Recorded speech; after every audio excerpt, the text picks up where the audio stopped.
I think one of the most like known breaks that I've gotten was a video commissioner called me one day and said, "Do you want to style Janelle Monáe?" And I was like, "Of course I do." And the job was 2 days later, which was totally crazy. It was the BET Awards. I had never worked with her, never met her, and just ended up pulling I'm skipping over a lot of the early stuff, but I just feel like, let me get to the good stuff. I met Janelle, and it was the hardest thing I've ever done.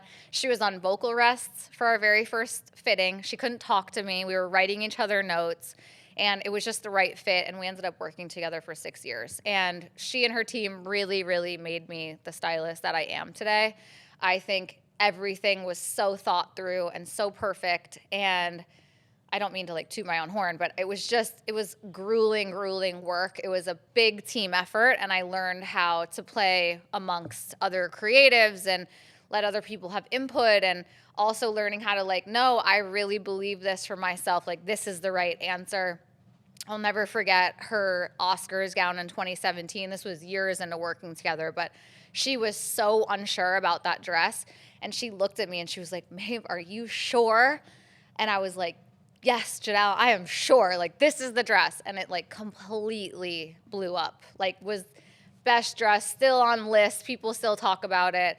It was something I learned over the years of just like really going within and trusting myself and trusting my vision and knowing that I was right, and that takes time and effort and really, really learning how to trust yourself. I definitely came into this industry very hungry, but also very naive, and unfortunately ended myself up in a few situations that were a bit unprofessional or unsafe. This was before the Me Too movement and before people were really talking about the inappropriate men in this town and unfortunately the darkness that does occur. And this was before I had someone like an agent looking out for me. So I unfortunately experienced some of the darker side of this industry as well. I think my point of bringing this up is part of all of the walls that I built up around myself were for these reasons.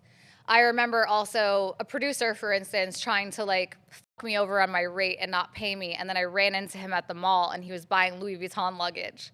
And it was the first time where I was like, "Hey bro," I was like, "You're gonna pay me. Like, you can afford all this luggage, you're gonna fucking pay me," And I didn't have people like advocating for me and protecting me and fighting for me. And what was so hard in the beginning was, and again, like, this little kid who didn't have, like, my parents didn't advocate for me. They didn't stick up for me and pull me out of that school and keep me safe. Unfortunately, I've had to like really work through that. But I think it's like part of why, I think a lot of people for a long time thought like, "Oh, Maeve is scary," or "She's not nice." And you know what? There was a time in my life where that's probably true, but I was carrying a lot of wounds and a lot of things that happened to me. And I was just trying to protect myself, and I think that came across as like the tough girl, the strong girl. And unfortunately, I had to be that, but I didn't want to be that. That's not really who I am. And it's not really who like my soul is.